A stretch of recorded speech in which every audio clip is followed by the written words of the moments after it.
Good afternoon. It's Sunday, May 7th, I believe, the day after the Kentucky Derby Day. My oldest daughter is about to graduate from Penn State at 4:30 p.m. today, so I'm rushing this.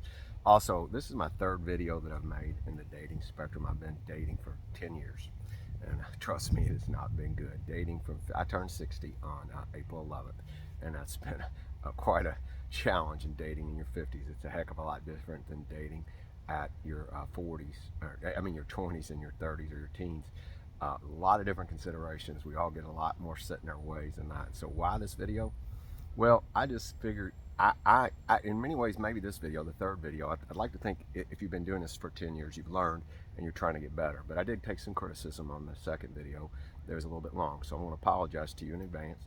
If you're going to get bored, then you might as well cut it off now and probably never go out on a date with me, because I talk a lot and I love communication and talking. And but I figure if you spend 10 to 12 minutes with me and you get more than you're going to get from a static profile on a dating site, then and you still like me and you still interested, then we got a chance. And if not, then I don't want to waste your time and nor mine. There's going to be a lot of humor in this. In fact, I'm going to change clothes in the process, show a little some G-rated skin just to make a point.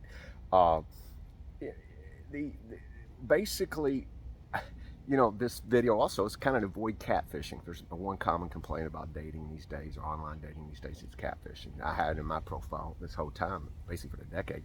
If you show up at the first date and you don't look like you do in your pictures, that includes your internet dating pictures, your online, your social media, and that, then but you're buying drinks until you do. And I try to be funny. There's a couple things that have been said about me. First, something I say, I'm not crazy, maybe a little bit. I've done some crazy fun stuff, but I'm batshit passionate. I'm not passionate. I'm probably the most passionate person that you've ever met. I'm looking for a partner. The problem in dating in this last 10 years, we all have probably a different definition of partner. I have 2 master's degrees now in psychology, and I spent a lot of time trying to figure out the psychology of dating. I'd like to write a book someday. So I thought this video is a way to differentiate myself. So in many ways, maybe this is the most important thing I've ever done, because I've failed for 10 years in this dating, and I want to quit looking. I was looking really hard. I was looking for love. You can't find love when you're looking for it. But I felt like that if I did this and communicated in this manner, that I might have more likely to get through to someone. I'm a quintessential Southern male to the core. Quintessential Southern men provide, protect. It's just a way, it's in our DNA. But that word provide, what does that actually mean? That means a lot of different things to a lot of ladies at this phase of life. And I'm never disrespectful. I'm just honest, unfiltered, and real. Okay? There's a lot of women, including a lot of men, that have made many mistakes, went through multiple marriage, 1, 2, 3. They have financial problems in their 30s, 40s, 50s, 60s. They're not set for their 50s, 60s in retirement, and they're trying to get set through dating. And I don't say there's nothing wrong with that. In fact, maybe that's what I'm doing. I don't have any problem with the house payment and the car payments and the phones and stuff that men provide. And I'm not saying I wouldn't buy Botox and boobs, but if you're going to be a partner, let's agree on where life is, what it is, and I'm going to provide. That's just what I do. And so I'm not here for a project person. I'm not a project person, so I don't want to be your project, and I don't want a project.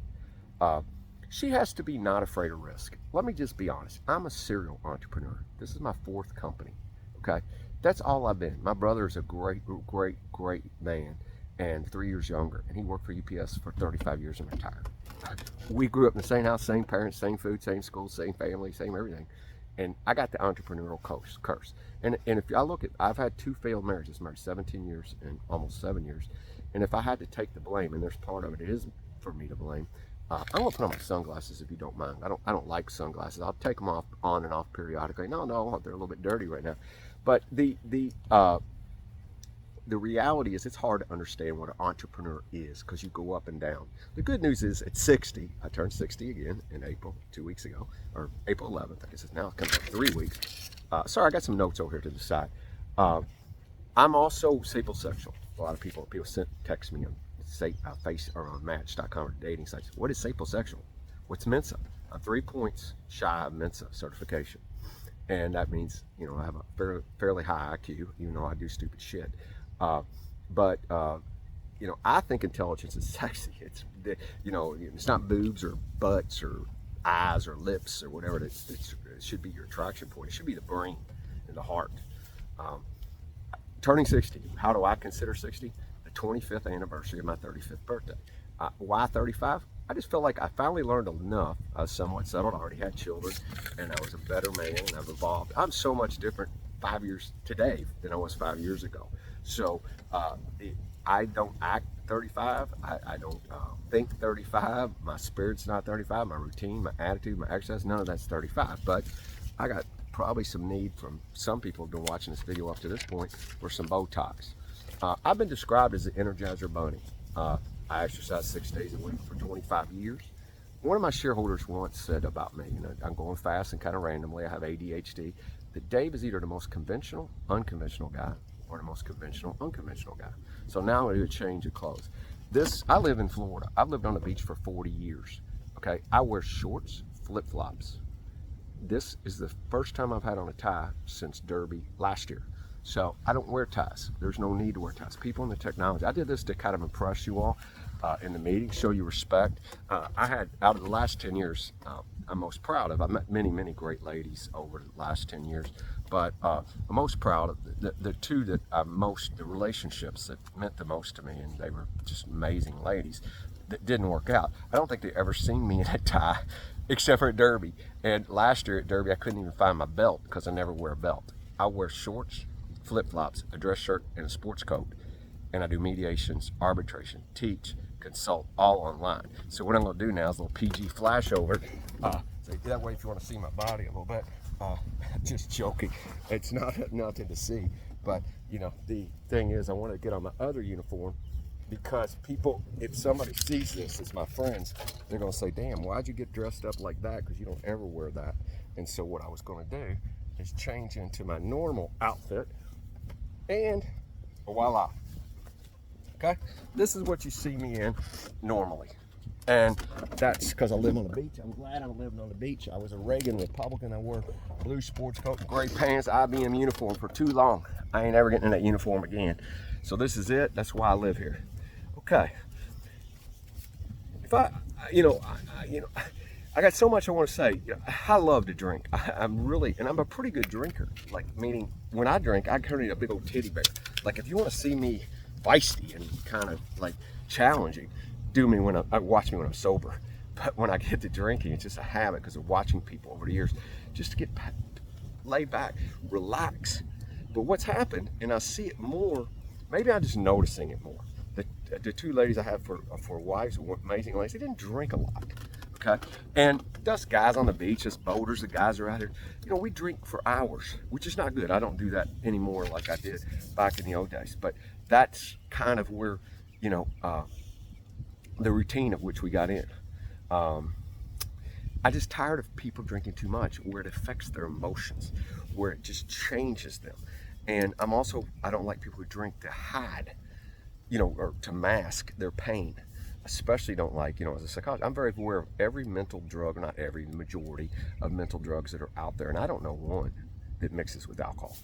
But unfortunately here in Florida, in the land of bikinis, booze, beach, boobs, Botox, hang loose, drink the juice, men and women, when they get in their 35 to about 60, I've just too many people, too much. It gives me a distaste for drinking. Somebody asked me today, would I ever date someone that doesn't drink? I think I would, because the alternative has been that thing. You know, again, you know, let me tell you a story. My grandfather Puckett. You know, I grew up on a farm. He taught me how to break some horses, and he said to me, maybe once, maybe twice in your life, you'll find a horse that can't be broken. You'll never forget that horse. That'll be the ride of your life. And you'll kind of just want to put your arms around it, maybe hold on to the mane, and just ride it and let it take you wherever you want to go. In all seriousness, that's what I want out of a woman. A woman with the spirit of a Derby winning horse. I was born in Kentucky. I served 6 years in the Navy. I lived in New Orleans, went to Tulane. I graduated from the University of Hawaii undergraduate school. Not too many men from the south end of Louisville graduated from the University of Hawaii. I'm an adventurer. kind of just get out and see the world, and I have. I've now been on the beach living for 40 years in a combination of time in Hawaii and 33 years now on Treasure Island. Uh, uh, I've already mentioned dating today is radically different, but it should be simple. I use an analogy called the Wizard of Oz analogy, meaning the wizard, Dorothy, wanted something different. She was dreaming, fantasizing, the grass is greener kind of stuff. And she gets in Oz, and it's all beautiful, and flying monkeys, and flying witches, and good witches, and bad witches, and lions, and tigers, and bears, oh my. But in the end, she just wanted to get back home. And that's kind of where I am. I want to get off this yellow brick road of dating. I said I recorded 3 videos. In my first 2, I said I was open to relocation. I'm not. I've changed my mind. I'm open to co-location. October to May in Florida is the best time of the year. Okay? I'm going to stay here. The rest of the time, if somebody else is somewhere else, as long as it's not cold, I'm not doing cold weather. Done with it. I've never been around cold weather for 40 years, and I'm surely at 60 not going back. I want to tell you I'm not going to mention the people's names, but the 2 ladies that I met. One was from Tennessee in the mountains. And why I mention her is because a lot of people want to live by the mountains in Florida because it's cooler. But this lady was amazing. Okay, amazing lady, most amazing lady ever. But the geography with her grandkids and how she wanted to spend her life. Her mom lived there, her sister lived there, her kids lived there, her grandkids lived there. She couldn't really go 6 and 6, I don't think, but maybe she just didn't like me enough. But that was one. So there was the geographical. The other thing is the kid thing. In my last video, I said I would still marry because of the 6 of the 10 years I should have admitted that I was dating, I screwed it up because I wanted to have more kids. I was crazy, and I didn't have any more, and glad I didn't, and now I don't want any more. But even the most recent relationship of the 2, she had a 16-year-old daughter. I met her when she was 13. One of the most amazing kids in life. There is not one way to parent, and I'm not saying mine is the right way because my kids are not. They're amazing kids. They're out changing the world, and I'll talk about them in the end.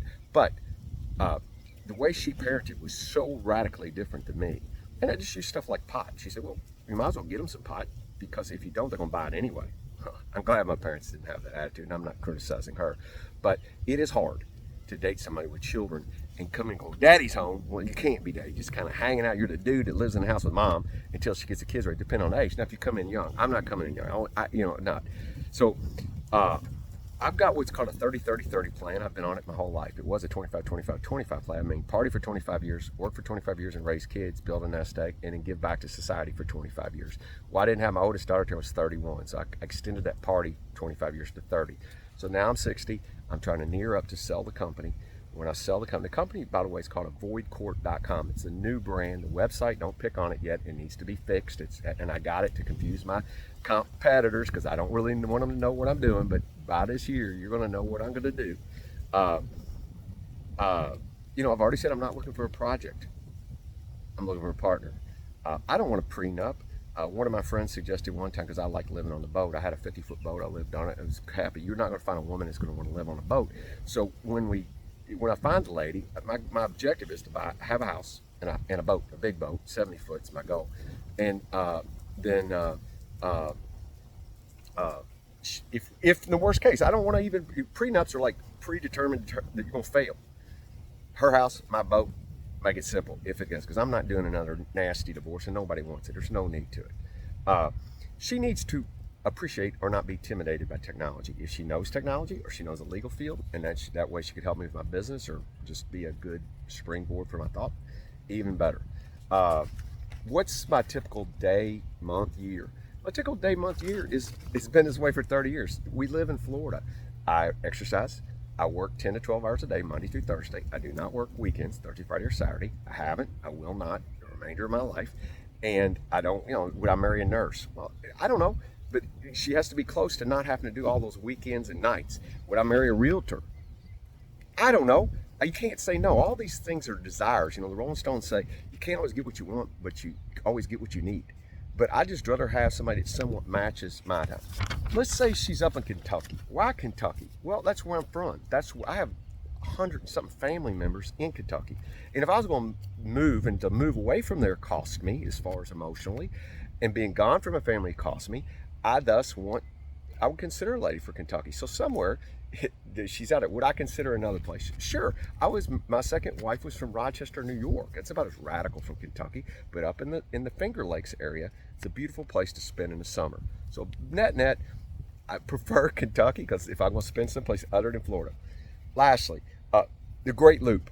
I could spend another hour talking about the Great Loop. Great Loop is all the inland waterways east of the Mississippi. It's about 6,000 miles, and you go on a journey. And I'm going on that journey as soon as I sell this company. And if you don't like boats, I'm not your guy. If you don't like riding on Harleys, in my last video I said if you don't like riding on the back of the Harley, I could overlook that, but not now. Okay, I want somebody to ride with me. Okay, I love to cook, I love to drink, I listen to music, mostly loud. I love the boat, I love the Harley, I love college football, I love travel. That's my life. My kids, my oldest daughter graduates. She's in the Navy. She's a lieutenant, naval aviator, a navigator, and she's got a couple years left in the Navy. She's walking today. She'll be 29, June 24th, in Penn State University, Master's in Marketing Analytics.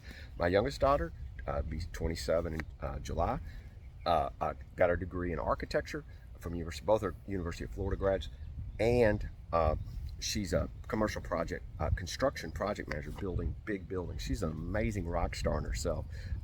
Both my daughters are rock stars, but my youngest daughter's more like me than sometimes I like, and for sure what she likes. What's wrong with me? I want to address that in the last part. Okay, I get asked all the time, how can you be single for 10 years? I've already given you one secret: entrepreneurship. 2, I talk a lot. All my professions.